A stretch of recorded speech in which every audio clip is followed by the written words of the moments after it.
YouTube நேயர்களுக்கு ஹரிஹர சர்மாவின் பணிவான நமஸ்காரங்கள். நம்ம ஒவ்வொரு வாரமும் ராசி பலன் பார்த்துக்கிட்டு வரோம்.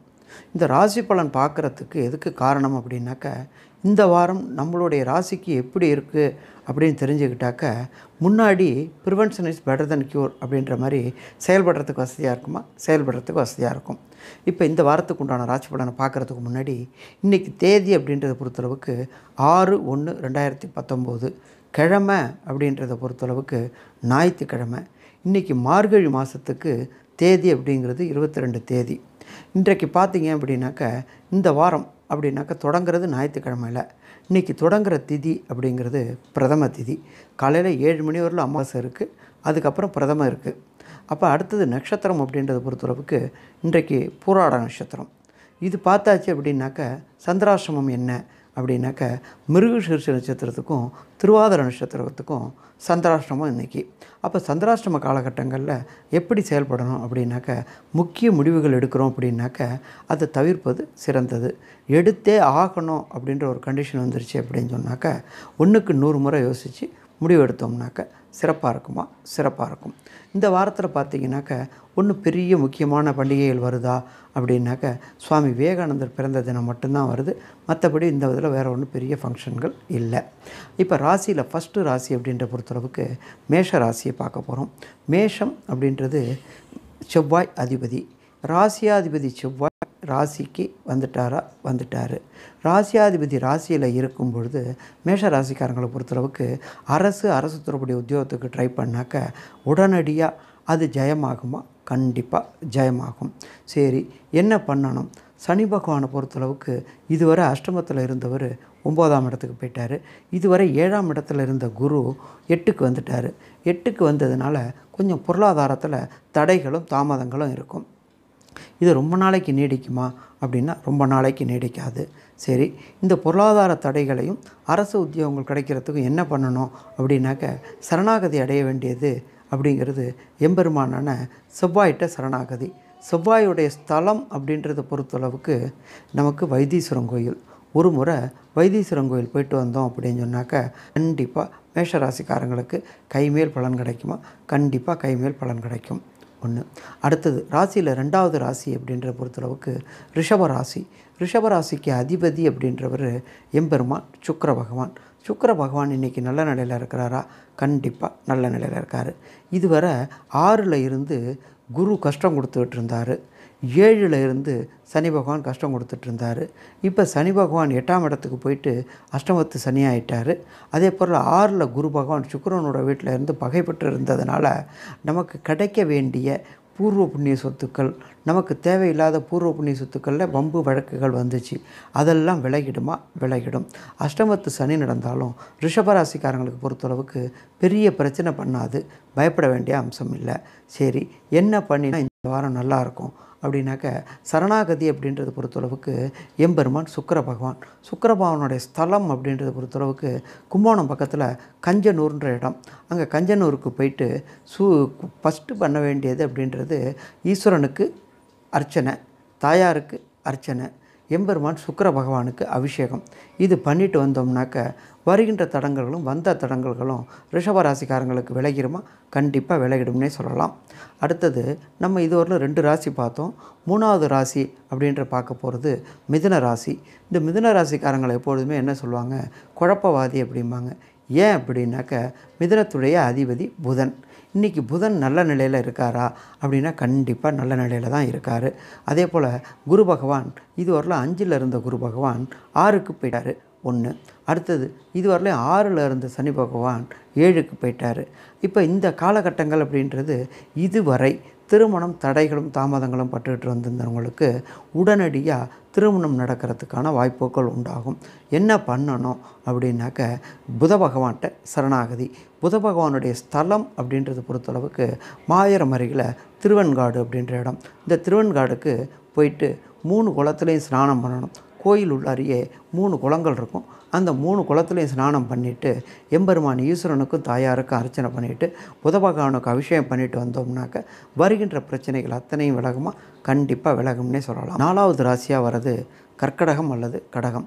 கடகத்துடைய அதிபதி சந்திரன். இன்றைக்கி ராகு ஜென்மத்திலேயே இருக்கிறாரு. ஜென்ம ராகு பொறுத்தளவுக்கு வெளியூர், வெளிமாநிலம், வெளிநாடு போகிறதுக்கான யோகங்களை கொடுப்பாரு.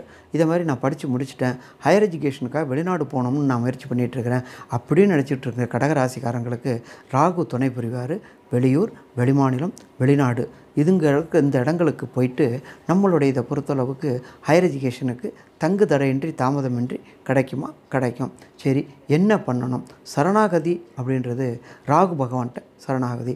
ராகுடைய க்ஷேத்திரம் அப்படின்றத பொறுத்தளவுக்கு தஞ்சாவூர் மாவட்டம் கும்பகோணம் திருநாகேஸ்வரம். அந்த திருநாகேஸ்வரத்துக்கு போயிட்டு ராகு கால நேரத்தில் ராகு பகவானுக்கு அபிஷேகம் பண்ணிட்டு வந்தோம்னாக்கா கண்டிப்பாக வெளியூர், வெளிமாநிலம், வெளிநாடுக்கு இதுவரையிலும் ஏற்பட்டிருந்த தடைகள் தாமதம் விலகி நமக்கு அங்கே ஹையர் எஜுகேஷனுக்கு உண்டான அத்தனை வாய்ப்புகளும் கிடைக்கும். அதுக்கு தேவையான பொருளாதாரமும் கிடைக்குமா? கண்டிப்பாக கிடைக்கும்னே சொல்லலாம். கடகராசிக்காரங்களை பொறுத்தளவுக்கு இந்த வாரம் இனிமையான, சந்தோஷமான, ஆனந்தமான வாரம்னு சொல்லலாமா? கண்டிப்பாக ஆனந்தமான வாரம்னே சொல்லலாம். ராசி அப்படிங்கிறது சிம்ம ராசி. சிம்ம ராசியுடைய அதிபதி அப்படின்றவர் சூரிய பகவான். இந்த சூரிய பகவான் இப்போ எங்கே இருக்கிறாரு? இது மார்கழி மாதம். மார்கழி மாதம்னாக்கா தனூரில் இருக்கிறாரு சூரிய பகவான். ஒன்று.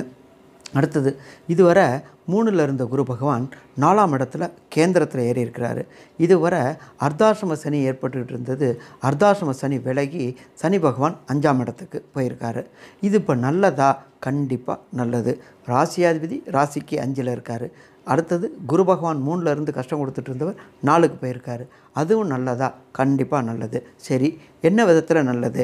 அரசு தொடர்புடைய உத்தியோகத்துக்கு நான் ட்ரை பண்ணிகிட்டு இருந்தேன், அது கிடைக்குமா கிடைக்காதா அப்படின்னு யோசனை பண்ணிகிட்டு இருந்தேன் அப்படின்னு நினச்சிட்டு இருந்த சிம்ம ராசிக்காரங்களுக்கு கன்ஃபார்மாக அரசு தொடர்புடைய உத்தியோகத்துக்கு தானே தேடி வருமா? தானே தேடி வரும். எதனால் அப்படின்னாக்க குரு கேந்திரம் ஏறி இருக்கார், சனி பகவான் 5ல் போயிருக்காரு. அப்போ சிம்மராசிக்காரங்களை பொறுத்தளவுக்கு இந்த வாரம் இனிமையான வாரமாக? இனிமையான வாரம். சரி, என்ன பண்ணினா இந்த வாய்ப்புகள் உடனடியாக கிடைக்கும் அப்படின்னாக்க கண்டினியூவாக காலையில் சூரிய உதயத்தை பார்க்கணும். இதை தவிர ஆதித்ய ஹிருதயம் படிச்சுட்டு வந்தோம் அப்படின்னு சொன்னாக்க கண்டிப்பாக சிம்மராசிக்காரங்களுக்கு வருகின்ற காலகட்டங்கள் அப்படின்றது மிக சிறப்பாக இருக்குமா? சிறப்பான வாரம்னே சொல்லலாம். அடுத்தது, ராசியில் 6வது ராசியாக வர்றது அப்படின்றது கன்னியா ராசி. கன்னியா ராசிக்கு அதிபதி அப்படின்றவர் புத பகவான். அந்த புத பகவான் நல்ல நிலையில் இருக்காரா?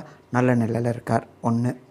அடுத்தது 2, இதுவரை 2ஆம் இடத்துல இருந்த குரு பகவான் 3ஆம் இடத்துல போயிருக்காரு. சனி பகவான் 3ஆம் இடத்துல இருந்து 4ஆம் இடத்துக்கு போயிருக்காரு. எப்பொழுதுமே கன்னியா ராசிக்காரங்களை பார்த்தீங்க அப்படின்னு சொன்னாக்க அவங்க எப்பொழுதுமே ஒழுக்கமான நபர்களாக இருப்பாங்க. அதிர்ந்து பேச மாட்டாங்க. தன்னுடைய காரியங்களில் மட்டும் கண்ணோடு இருப்பாங்க. அப்படி இருக்கிறவங்களுக்கு இந்த அஷ்டமத்துக்கு அர்த்தாசிரம சனி ஏதாவது பண்ணுமா? ஒன்றும் பண்ணாது. 2ல் இருந்து இதுவரை பொருளாதாரத்தில் தங்கு தடை இல்லாமல் இருந்தவங்களுக்கு பொருளாதாரத்தில் சின்ன தடைகள் ஏற்பட வாய்ப்புகள் உண்டு. அந்த தடைகளும் தாமதங்களும் விலகும். சரணவாதி அடைய வேண்டியது அப்படின்றது புத பகவான். புத பகவானுக்கு உகந்த நாள் அப்படின்றது புதன்கிழமை. நாம் இருக்கிற இடத்துக்கு பக்கத்தில் உள்ள கோயிலில் நவகிரகத்தில் உள்ள புத பகவானுக்கு 3 நெய் தீபம் போட்டு 9 முறை பிரதட்சணம்.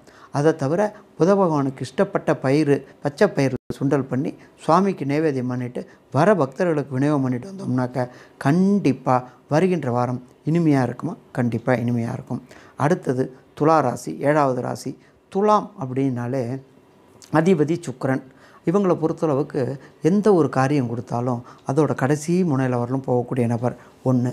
நம்ம எல்லோரும் 2019 பற்றி நினச்சிட்டு இருந்தோம்னாக்க 2021 நாம் எப்படி இருக்கணும்னு நினைக்கக்கூடியவங்க இந்த துலா ராசிக்காரங்க. ராசியாதிபதி நல்லா இருக்கிறாரு. குரு பகவான் 2ஆம் இடத்துல இருக்கிறாரு. இதுவரை அஷ்டம சனி, அர்த்தாசிரம சனி விலகிடுச்சு. இவங்களை பொறுத்தளவுக்கு சின்னத்திரை கலைஞர்கள், பெரிய திரை கலைஞர்கள் எல்லாருமே பார்த்திங்கன்னாக்கா இந்த சுக்கிரனுடைய தொடர்புடைய ரிஷபம் அல்லது துலாத்தில் இருப்பாங்க. இதுவரை வாய்ப்பு கிடைக்கல அப்படின்னு நினச்சிட்டு இருந்தவங்க அத்தனை பேருக்கும் வாய்ப்பு கிடைக்குமா? கிடைக்கும். இதை தவிர சாஃப்ட்வேரில், ஹார்ட்வேரில் ப்ரோக்ராமில் இருந்தவங்களுக்கு எனக்கு படித்த படிப்புக்கும் என்னுடைய உழைப்புக்கும் ரெகக்னைஸ் கிடைக்கலன்னு நினச்சிட்டு இருந்தவங்களுக்கு ரெகக்னைஸ் கிடைக்குமா? கிடைக்கும்.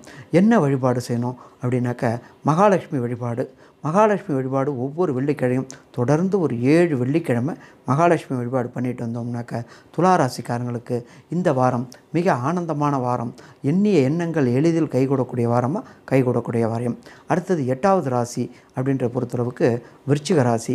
இந்த விருச்சிக ராசி அப்படின்ற பொறுத்தளவுக்கு எப்பொழுதுமே களத்தில் முன்ன நிற்கக்கூடிய ராசி. ஏன் அப்படின்னாக்க ராசியாதிபதி செவ்வாய்.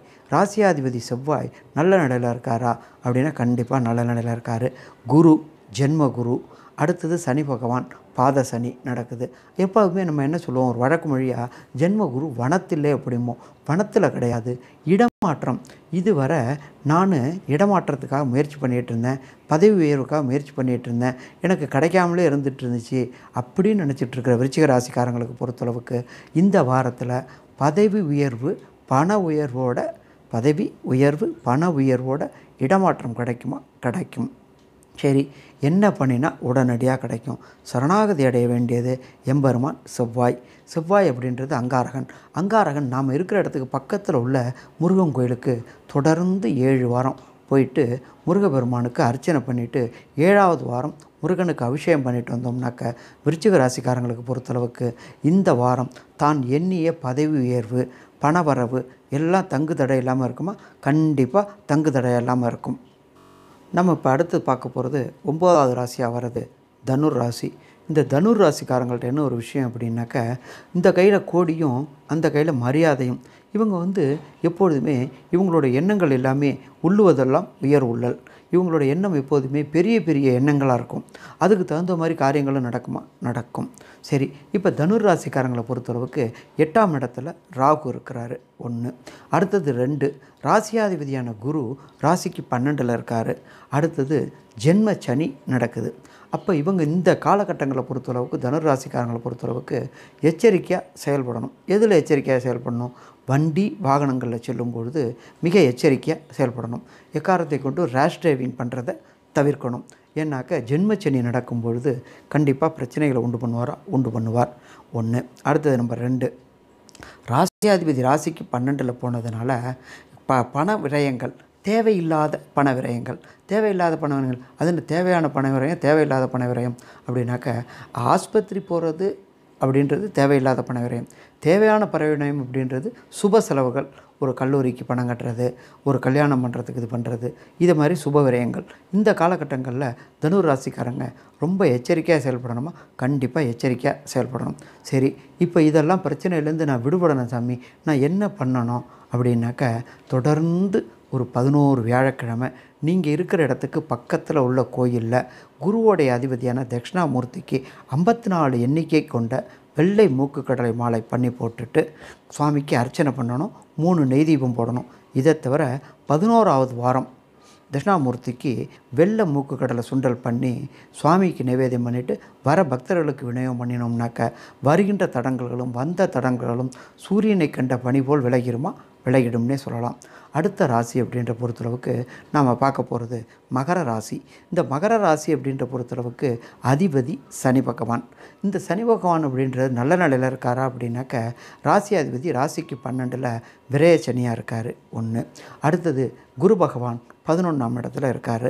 இதில் முன்னாடி என்ன அப்படின்னாக்க பயன் என்னன்னாக்க எப்போதுமே நாம் சொந்த வீட்டுக்கு ஏதாவது பிரச்சனை பண்ணிக்க மாட்டோம். அதனால் ராசியாதிபதி ராசிக்கு 12ல் இருந்தாலும் எந்தவித பெரிய பிரச்சனைகளும் வராது. குரு பகவான் இது 10ல் இருந்து உத்தியோகத்தில் தடங்கல்களையும் தாமதம் பண்ணிகிட்டு இருந்தவர் 11ஆம் இடத்துக்கு வந்துட்டார். இந்த காலகட்டங்களில் அலுவலில் இவங்களுக்கு மரியாதை கூடும். இதுவரை 10ல் இருந்த குரு பதவிக்கு ஒரு ஆட்டம் கண்டு வச்சுருந்தார். ஆனால் 11ல் வந்த குரு அந்த இழந்த பேர் எல்லாத்தையும் ரெக்கவர் பண்ணி கொடுத்துருவார். சரி, என்ன பண்ணணும் அப்படின்னாக்க சரணாகதி எம்பெருமான் சனீஸ்வர பகவான்கிட்ட சரணாகதி பண்ணணும்னா என்ன பண்ணணும்? தொடர்ந்து ஒரு 7 பிரதோஷம், இந்த 7 பிரதோஷத்துக்கும் போய் என்ன பண்ணணும் அப்படின்னாக்க எம்பெருமான் நந்தீஸ்வரருக்கு பால், பன்னீர், இளநீர், எம்பெருமான் ஈஸ்வரனுக்கு பால், பன்னீர், இளநீர், அபிஷேக திரவியங்கள் வாங்கி கொடுத்துட்டு வந்தோம்னாக்க அவங்க மனங்குளிரும் போது நம்மளும் மனங்குளிருவோமா? மனங்குளிரும். மனங்குளிர காரியங்கள் நடக்குமா? கண்டிப்பாக நடக்கும்னே சொல்லலாம். அடுத்த ராசி அப்படின்ற பொறுத்தளவுக்கு கும்பராசி. கும்பராசிக்கு அதிபதி அப்படின்றவரும் சனி பகவான் தான். இந்த சனி பகவானை பொறுத்தளவுக்கு 11ஆம் இடத்துல இருக்கிறாரு. 9ல் இருந்த குரு பகவான் 10ல் வந்திருக்கிறாரு. எப்பொழுதுமே குரு பகவானை பொறுத்தளவுக்கு 10ல் வர்றது அவ்வளோ ஒன்றும் சிறப்புன்னு சொல்ல முடியாது. 10ல் வரும்பொழுது சின்ன சின்ன ஷேக் கொடுப்பார். என்ன விதமான ஷேக் கொடுப்பார்? படிக்கிற குழந்தைகளாக இருந்தாக்க படிப்பில் கவனம் குறைவாக இருக்கும். ஒன்று. உத்தியோகம் பார்க்குறவங்களா இருந்தாக்க ஹையர் அஃபீஷியலோடையும் சபார்டினேட்டோடையும் டிஃப்ரெண்ட் ஆஃப் ஒப்பீனியன் வந்துக்கிட்டே இருக்கும். ஏன் அப்படின்னாக்க 10ல் குரு வரும்போது பதவியை பறிக்கக்கூடிய நிகழ்ச்சிகள் நடக்கும். ஆனால் குரு சனி பகவான் ராசியாதிபதி 11ல் இருக்கிறதுனால அதெல்லாம் காப்பாற்றி விட்டுருவாரா? காப்பாற்றி விட்டுருவார். சரி, என்ன பிராயச்சித்தம் செய்தோம்னாக்க வர பிரச்சனைகள்லேருந்து விடுபட முடியும் அப்படின்னாக்க சரணாகதி அப்படின்றது. யார்கிட்ட சரணாகதி? சனி பகவான்கிட்ட சரணாகதி. சனி பகவான்கிட்ட எந்த சனி பகவான்கிட்ட போனோம் அப்படின்னாக்க திருப்பள்ளிக்காடு அப்படின்ற இடத்துல பொங்கு சனீஸ்வர பகவான் இருக்கார். அந்த பொங்கு சனீஸ்வர பகவானுக்கு போயிட்டு ஈஸ்வரனுக்கு தாயாருக்கு அர்ச்சனை பண்ணிவிட்டு சனீஸ்வர பகவானுக்கு அபிஷேகம் பண்ணிட்டு வந்தோம்னாக்க வருகின்ற தடைகள், வர பிரச்சனை எல்லாம் விளையிரும். நம்மள்கிட்ட கோபமாக பேசுகிறவங்க கூட கோபமாக பேசாமல் சந்தோஷமாக பேசுவாங்களா? சந்தோஷமாக பேசுவாங்க. கும்பராசிக்காரங்களுக்கு பொறுத்தளவுக்கு இந்த வாரம் எச்சரிக்கையுடன் இருக்கக்கூடிய வாரமாக எச்சரிக்கையுடன் இருக்க வாரம். சரணாகதி அடைய வேண்டியது திருக்கொள்ளுக்காடில் உள்ள பொங்கு சனீஸ்வரர். அடுத்தது ராசியில் கடைசி ராசி அப்படின்ற பொறுத்தளவுக்கு மீன ராசி. மீனத்துடைய அதிபதி குரு பகவான். குரு பகவான் எங்கே இருக்கார் அப்படின்னா இதுவரையில் 8ல் இருந்து கஷ்டம் கொடுத்துட்டு இருந்த குரு பகவான், தேவையற்ற வம்பு வழக்கு பிரச்சனைகளை கொடுத்துட்டு இருந்த குரு பகவான் 9க்கு வந்துட்டார். ஒரு பழக்குமொழி சொல்லுவாங்க, ஓடிப்போனவனுக்கு 9ல் குரு, அகப்பட்டவனுக்கு அஷ்டமத்தில் சனி அப்படின்ட்டு. இப்போ 9ல் இருக்கிற குரு ராசியே பார்க்குறாரு. 1 சிறப்பு. அடுத்தது 10ல் யாராவது ஒருத்தர் கிரகங்கள் இருக்கணும்பாங்க. 10ல் சனீஸ்வர பகவான் இருக்கார். அப்போ இவங்களுக்கு என்ன காரியங்கள் தொடரும்? 9 தகப்பன் வழியில் உள்ள ப்ராப்ளங்கள், தகப்பன் வழியில் உள்ள பொருளாதாரத்தில் ஏற்பட்டிருக்கின்ற லிட்டிகேஷன்கள், பிரச்சனைகள் அத்தனை விலகிரும். அடுத்தது சந்தான பாக்கியம் இல்லாமல் நினச்சிக்கிட்டு இருந்த மீன ராசிக்காரங்களுக்கு சந்தான பாக்கியம் உண்டாகுமா? கண்டிப்பாக சந்தான பாக்கியம் உண்டாகும். அடுத்தது இதுவரை 12 ராசிகளுக்கும் உள்ள பலன்களை கேட்டு பொறுமையாக கேட்ட யூடியூப் சேனல் நேயர்களுக்கு ஏதேனும் சந்தேகம் இருந்தாக்க அந்த கீழே வருது பார்த்தீங்களா ஸ்க்ராலிங்கில் என்னுடைய ஃபோன் நம்பருக்கு தொடர்பு கொள்ளுங்கள். உங்களுடைய ஜாதகம் கணிக்கணும் இது பண்ணணும் அப்படின்னாக்க எஸ்எம்எஸ் பண்ணுங்கள். நீங்கள் வெளியூரில் இருக்க, நான் வெளிநாட்டில் இருக்கேன் அப்படின்னா அதுக்கும் ஒன்றும் கவலைப்பட வேண்டாம். இந்த ஃபோன் நம்பரில் உங்களுடைய பேர், பிறந்த தேதி, பிறந்த நேரம், பிறந்த இடத்தை இது பண்ணி அனுப்பிட்டீங்கன்னாக்க ஜாதகம் பிரசன்னம் 2ம் பார்த்துட்டு வெளியூர் நேயர்களாக இருந்தாக்க ஃபோனில் தொடர்பு கொள்ளலாம். வெளிநாடு நேயர்களாக இருந்தாக்க ஐஎம்ஓவில், ஸ்கைப்பில் அல்லது வாட்ஸ்அப் வீடியோ காலில் தொடர்பு கொள்ளலாம். இதில் தொடர்பு கொண்டாக்க உங்களுக்கு தேவையான அனைத்து சந்தேகங்களையும் தீர்த்து வைக்க என்றும் தயாராக இருக்கிறேன். இதுவரை பொறுமையாக கேட்ட யூடியூப் சேனல் நேயர்களுக்கு ஹரிஹர சர்மாவின் பணிவான நமஸ்காரங்கள்.